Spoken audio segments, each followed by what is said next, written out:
میں بھی کہتا ہوں کہ عرش والے میری توقیر سلامت رکھنا، فرش کے سارے خداؤں سے الجھ بیٹھا۔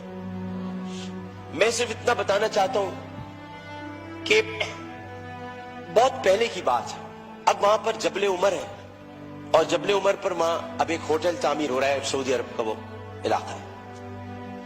ایک آدمی رسول کریم صلی اللہ علیہ وآلہ وسلم کے پاس آیا، اس نے آ کر کہا کہ یا رسول اللہ، مجھ سے بہت بڑا گناہ ہو گیا۔ تو آپ نے فرمایا کب ہوا؟ لیکن اسلام لانے سے قبل ہوا۔ آپ نے فرمایا کہ ٹھیک ہے، اب تم اسلام لے آئے ہو، تمہارے سارے گناہ اللہ نے معاف کر دی۔ اس نے کہا میری بات سن لیجیے رسول اللہ، میں آپ سے بات کرنا چاہتا ہوں، اپنے دل کا بوجھ ہلکا کرنا چاہتا ہوں۔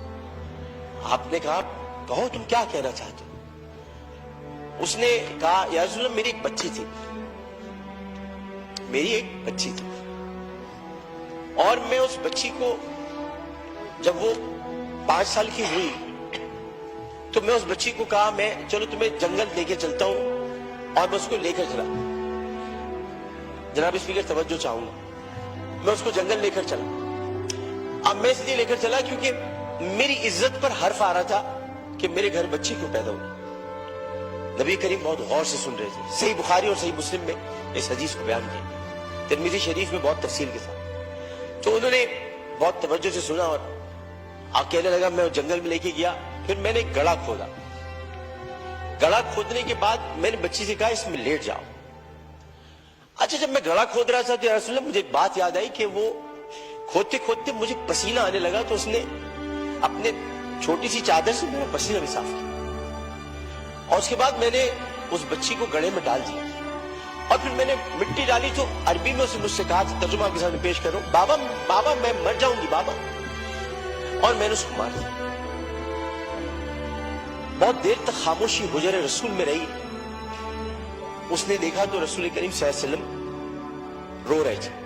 خاتم النبیین، سید المرسلین، شفیع المذنبین، انیس الغریبین، رحمت للعالمین، راحت العاشقین، مراد المشتاقین، شمس العارفین، سراج السالکین، مصباح المقربین، محب الفقراء والغرباء والیتام والمساکین۔ ہمیں سکھاتے ہو، ہم تو ختم نبوت کے محافظ، ہمیں سکھاتے ہو۔ سید الثقلین، نبی الحرمین، امام القبلتین، وسیلتنا فی الدارین، صاحب قاب قوسین، محبوب رب المشرقین ورب المغربین، جد الحسن والحسین، مولانا مولا الثقلین، ابی القاسم محمد بن عبداللہ۔ پر درمیان میں نہ بولو، حدیث کے درمیان نہیں بولو۔ اس کے بعد نبی کریم صلی اللہ علیہ وسلم نے یہ کیا کہ ان کے زار و قطار آنسو بہنے لگے، اور انہوں نے کہا کہ قسم اس پروردگار کی جس کے قبضے میں محمد کی جان ہے صلی اللہ علیہ وسلم، اگر تو اسلام نہ لاتا تو میں تجھے سر عام سب کے سامنے تیری گردن اڑاتا۔ یعنی مطلب یہ ہوا کہ نبی کریم نے بہت پہلے بتا دیا تھا کہ بچیوں کے ساتھ ظلم کرنے والوں کو سر عام ان کی گردن کاٹی جائے گی۔ یہ اصول متعین کر دیا تھا محمد مصطفیٰ، یہ سزا متعین کر دی۔ ظلم کرنے والا جناب اسپیکر کوئی صنف نہیں رکھتا، خدا کے لیے اسے مرد نہ کہے، خدا کے لیے اسے عورت نہ کہے۔ ظالم کی صنف نہیں ہوتی، ظالم نہ مرد ہوتا ہے، ظالم کو مرد نہیں کہتے۔ میرے بھائی نے کہا ہے فیصل بانڈے نے میں نامرد بنا دوں گا، ارے وہ تو ہے ہی نامرد، جو عورتوں کی عزت لوٹتے ہیں، کیا نامرد بناؤں، وہ تو ہے ہی نامرد۔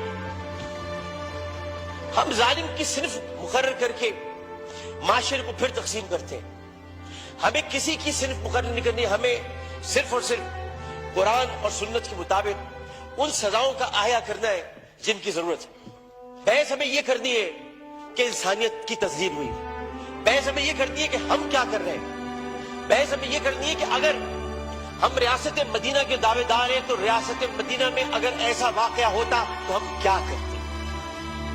ہمیں یہ کرنا ہے، ہمیں قانون سازی کرنی ہے، ہمیں اسمبلی میں بیٹھ کر اس معاملے کو مل جل کر حل کرنا ہے۔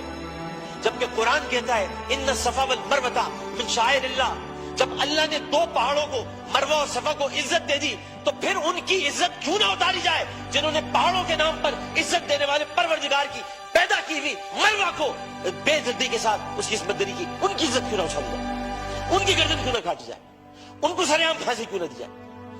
جناب اسپیکر، میں آپ سے صرف یہ بات کہنا چاہتا ہوں، میں شکریہ ادا کرتا ہوں اپوزیشن بینچز کا بھی، میں شکریہ ادا کرتا ہوں اپنی پارٹی کا بھی، میں سب کا شکریہ ادا کرتا ہوں کہ جو اس وقت اس درد کو سمجھ رہے ہیں, جو درد کو سمجھ کر بات کر رہے ہیں, اور جو نہیں چاہتے کہ اس وقت سیاست ہو. ہم میں سے کوئی نہیں چاہتا, اور جو ان باتوں پر سیاست کرے گا معذرت کے ساتھ, پھر وہ سیاست کر رہا ہے, عبادت نہیں کر رہا. وہ عبادت نہیں کر رہا.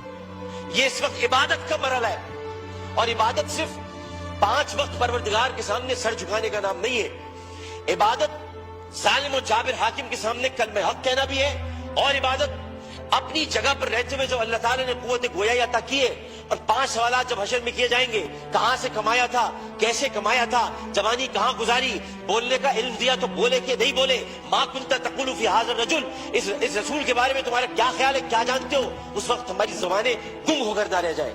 اس لیے ہمیں اپنی اپنی جگہ پر رہتے ہوئے اس کو عبادت سمجھ کر اپنا حق ادا کرنا ہے.